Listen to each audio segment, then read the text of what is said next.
This is my justification of my soundtrack of lockdown video.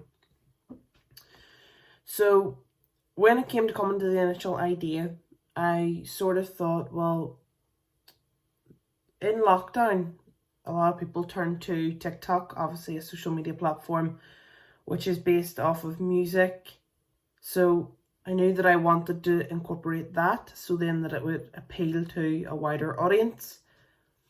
To make sure that the improvisations were kept as real as possible, I didn't act out any of them, any of the little snippets with music actually playing.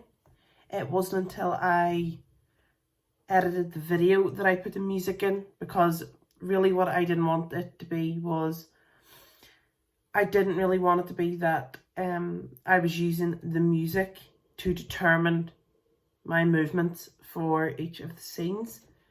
Then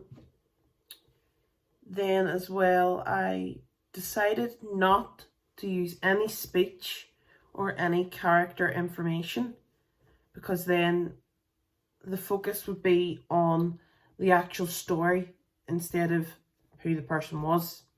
So it would mean then also that the character was sort of open to audience interpretation, and then they could take it in their own way. So whether it be of his age, what he does for a living,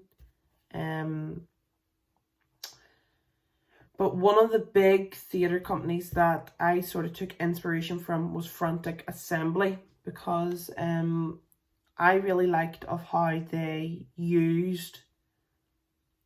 can tell a story through movement with using very little words. Then as well, for the music that I decided on, I didn't want to just focus on modern music. I wanted to maybe use music from the 80s, the 90s, because then it would appeal to a larger audience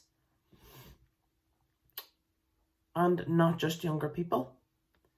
Because if I was to just use modern day songs, it really wouldn't appeal to anybody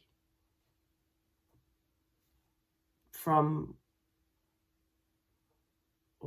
anybody that's sort of older in that sense. But that's really it of how I